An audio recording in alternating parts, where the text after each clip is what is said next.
Setiap tahun banjir besar telah merenggut ratusan nyawa, ditambah lagi gagal panen karena tanah sudah tak dapat air. Saat ini aku bersedih. Dampak daripada penebangan hutan terhadap erosi dan sedimentasi adalah sangat dramatis. Yang telah lama meneduhi rumahku, memberi air. Untuk mengatasi frekuensi banjir, kita membangun atau mengerjakan fisik yang menelan biaya puluhan miliar rupiah. Hutanku, sahabatku, akankah kau kembali? Ibaratnya hutan ini merupakan sebuah karet busa.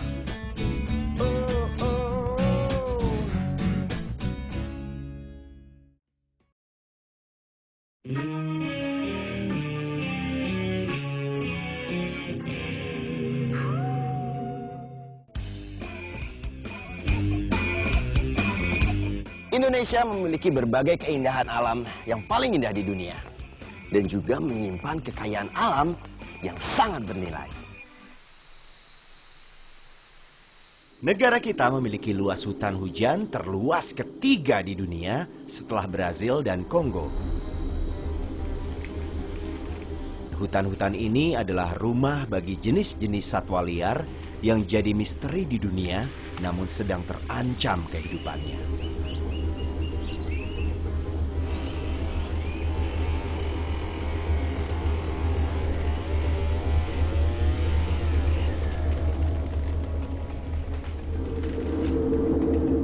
Setiap hari kita kehilangan sejumlah besar dari kekayaan ekologis yang unik ini. Setiap hari pula, kayu hutan ditebang dan dijual melewati pelabuhan-pelabuhan besar. Dan masih banyak lagi yang digunduli untuk melapangkan jalan untuk bisnis-bisnis besar, perkebunan kelapa sawit misalnya.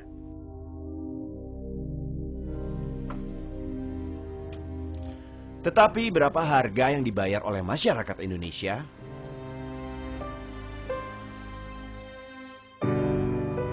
Seakan-akan lumrah bila setiap tahun negeri kita dilanda bencana gara-gara kelebihan atau kekurangan air.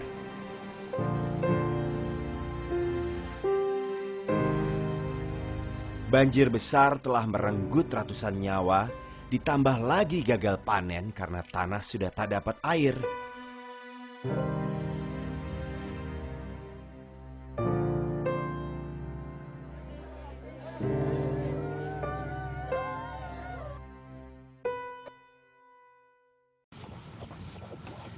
Sudah sering kita mendengar bahwa bencana-bencana adalah akibat dari menguras sumber daya hutan kita. Dan hutan berfungsi untuk menata pergerakan air di tanah. Ini adalah masalah yang sangat penting bagi negara kita. Tapi kita juga perlu tahu bagaimana sebenarnya hutan bekerja. Dan kita juga perlu tahu bagaimana mencari solusinya. Mari kita tanyakan kepada pakarnya.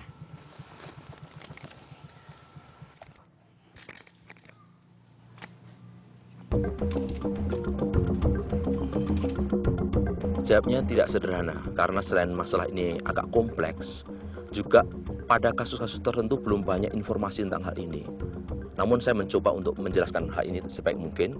Untuk itu, saya akan menjelaskan tentang dasar-dasar hidrologi dulu. Kayaknya saat yang tepat untuk memahami soal hidrologi. Mudah-mudahan sih nggak susah. Pada dasarnya seluruh air yang ada di muka bumi ini berasal dari curah hujan. Kita bersyukur bahwa Indonesia ini dikaruniai dengan curah hujan yang sangat tinggi. Contohnya misalnya di Jawa ini, rata-rata curah hujan per tahun sebesar 2.500 mm. Namun sayangnya, sebagian besar curah hujan yang ada ini turun pada periode yang cukup pendek.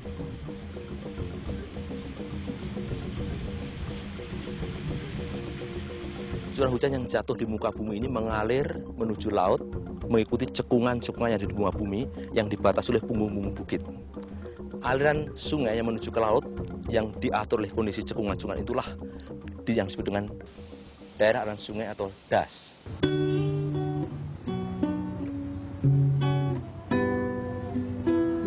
Das, lumayan juga.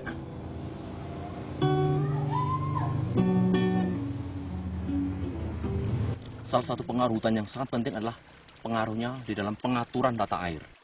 Ibaratnya hutan ini merupakan sebuah karet busa yang bisa menyerap air yang sangat besar pada waktu musim hujan dan air tersebut dialirkan secara perlahan pada waktu musim kemarau. Efek inilah yang disebut dengan efek karet busa atau sponge effect.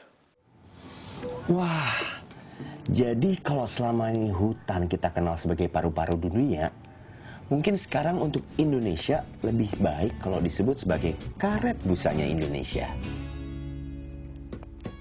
Saat ini aku bersedih menangisi perginya sahabat yang telah lama meneduhi rumahku, memberi air untuk ku nikmati, memberiku hidup. Oh, oh, hutanku, sahabatku. Apakah kau kembali? Oke, saatnya kita dengar lebih banyak lagi. Hutan memerlukan lebih banyak air dibandingkan dengan tanaman lain. Sehingga pada saat hutan itu ditebang, maka air yang seharusnya digunakan oleh hutan tadi akan tersisa dalam tanah dan mengalir ke sungai, sehingga akan meningkatkan jumlah air pada das itu. Wah, jadi bingung nih. Ini memang banyak dianggap orang membingungkan. Karena yang terjadi sebenarnya begini. Setelah hutan ditebang, biasanya diikuti oleh penggunaan lahan yang lebih buruk dalam menyerap air daripada hutan. Sehingga pada saat terjadi hujan besar, maka kemampuan tanah menyerap air itu lebih kurang daripada hutan. Sehingga terjadi adan permukaan, menimbulkan banjir dan sebagainya. Dan pada saat inilah kita katakan bahwa efek karet busa dari hutan telah hilang. Oh, masuk akal sekarang. Memang susah untuk air meresap ke aspal, beton, atau tanah yang padat. Itu bukan satu-satunya efek atau akibatnya. Yang lebih penting, fungsi hutan itu antara lain adalah melindungi tanah dari erosi. Sehingga pada saat hutan ditebang, akan terjadi erosi yang sangat besar. Sehingga busa kita mengecil. Yang artinya, kemampuan tanah memegang air berkurang. Biasanya pada tegaan hutan itu akan terbentuk serasah dan tumbuhan bawah yang sangat baik, yang mempunyai kemampuan proteksi yang baik sekali terhadap pukulan air hujan. Demikian juga pada hutan terjadi perakaran yang cukup intensif, cukup banyak, sehingga mampu melindungi tanah dari hempasan adan permukaan. Fungsi hutan seperti ini sangat penting sekali untuk wilayah-wilayah berbukit dan bergunung seperti halnya Jawa Barat. Indonesia memiliki banyak wilayah pegunungan, jadi efek karet busa ini pasti sangat penting di hampir seluruh provinsi kita. Dalam kondisi daerah ludas yang berhutan, besarnya erosi itu sekitar 250 kg per hektar per tahun. Namun setelah hutan itu ditebang, itu bisa meningkat sampai puluhan ton per hektar per tahun. Namun itu semua juga tergantung dari kondisi tanahnya, kedalaman tanahnya, kondisi geologi dan kondisi lainnya. Secara umum, dampak daripada penebangan hutan terhadap erosi dan sedimentasi adalah sangat dramatis. Tidak diragukan lagi kalau hutan memang sumber daya penting bagi kita. Di banyak kasus, hutan sangat penting untuk melindungi kita dari banjir dan kekeringan. Sekalipun saat banjir tidak terlalu besar dan mengancam nyawa, biasanya orang-orang yang hidup di wilayah hilir terpaksa membayar ongkos yang besar. Lihat saja contoh dari hutan di kawasan Taman Nasional Kerinci Seblat di Sumatera.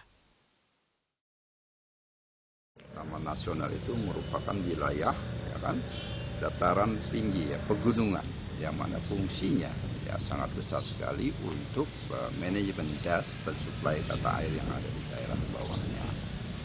Ya, seperti yang ada di Jambi, ya, das Batanghari itu menjadi catchment area yang utama berada di dalam Taman Nasional Kerinci Seblat. Kemudian ada di Sumatera Selatan, das Musi, itu juga hulunya ada di Taman Nasional Kerinci Seblat. Besarnya peranan Taman Nasional Kerinci Seblat saat ini tengah menghadapi ancaman yang tak kalah besarnya. Ancaman yang terbesar yang terkait dengan kelestarian das, ya, yang utama adalah perambahan.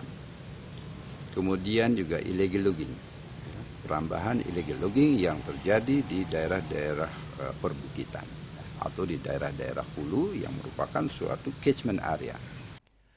Dan kerusakan ini memiliki dampak yang sangat mahal bagi penyediaan air minum, perencanaan kota, dan navigasi sungai di kota Jambi.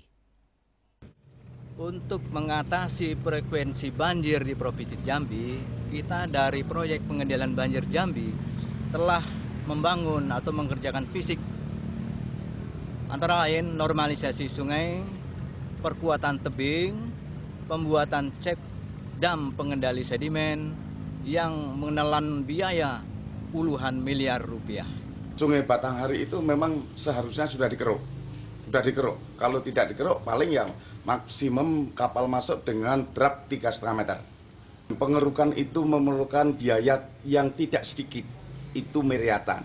Teknologi yang 10 tahun yang lalu dengan kondisi kualitas air yang masih bagus ya masih bisa lah. Tapi dengan kondisi semakin jeleknya air baku, tentu teknologi yang lalu itu harus diganti. Tentu perlu biaya pemeliharaan, perlu investasi baru. Ini juga akan membawa dampak dengan besarnya cost bagi PDAM untuk memproduksi per meter kubik air gitu. Apakah semua uang yang didapat dari penebangan dan pembukaan hutan itu sebanding dengan miliaran rupiah kerugian akibat banjir, sedimentasi yang merugikan bisnis dan masyarakat di Jambi? Itu baru keterangan dari 3 pihak yang dirugikan. Ongkosnya pasti besar sekali. Bagaimana kita mencari solusi terbaiknya? Mari kita dengar lagi apa kata pakar. Kita memerlukan pengelolaan das secara terpadu, yaitu menggunakan das sebagai unit perencanaan dalam pengelolaan tata ruang yang memperhatikan kepentingan wilayah hulu dan kepentingan wilayah hilir. Hal itu kita lakukan antara lain dengan cara mengidentifikasi kawasan-kawasan daerah hulu yang mempunyai fungsi hidrologi penting, yaitu dengan cara mempertahankan atau mengkonservasi hutan yang masih ada untuk mempertahankan fungsi efek karet busa dari hutan sedemikian rupa sehingga fungsi hutan sebagai pengaturan tata air dalam suatu das terjaga. Wah, ini gagasan yang mantap. Mungkin bisa jadi sangat penting bagi Indonesia. Saya jadi pengen tahu lebih banyak tentang hal ini. Untungnya saya kenal teman yang pernah mengunjungi proyek pengelolaan das terpadu di Sumatera. Mungkin dia bisa bercerita kepada saya.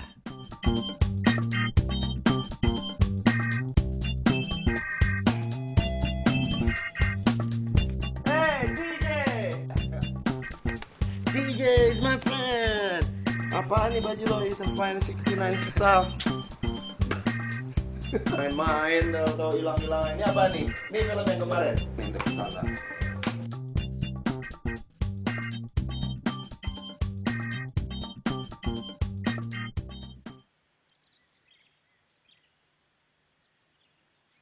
Proyek ini dijalankan oleh komunitas konservasi Warsi di lokasi Desa Lubuk Beringin di Jambi. Mereka mempromosikan pengelolaan hutan campuran yang baik bagi penyediaan air dan perekonomian di desa mereka. Di hulu sungai, masyarakat meninggalkan pohon-pohon yang nggak besar sebagai tatanan air. Yang terutama hulu sungai yang mempunyai di akhirnya ada sawah. Kenapa? Kami sudah berapa kali kami coba meneliti, sudah banyak kebun tanah sawah kami yang kering tanpa ada air.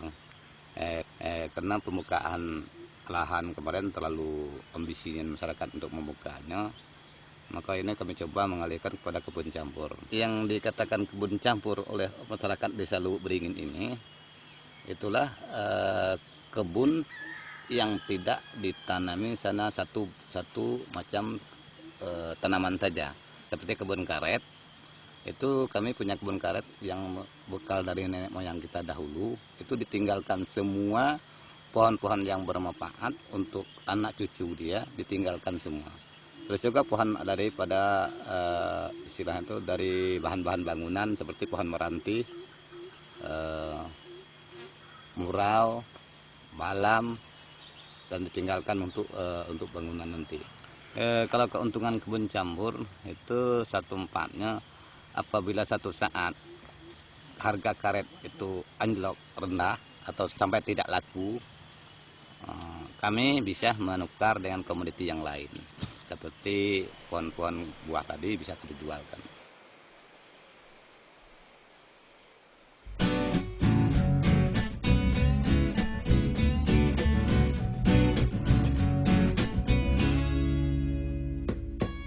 Saat ini, aliran air yang teratur dijamin oleh hutan di hulu.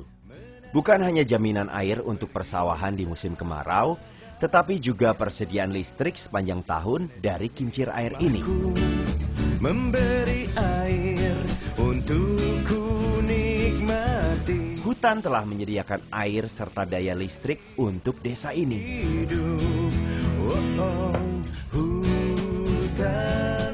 Desa ini telah memberikan contoh yang hebat bagaimana kita dapat membaurkan konservasi dengan ekonomi. Hutan kita, si karet busa raksasa itu, sangat penting untuk kesejahteraan dan kebahagiaan kita bersama. Mari kita jaga bersama. Sahabatku, akankah kau kembali?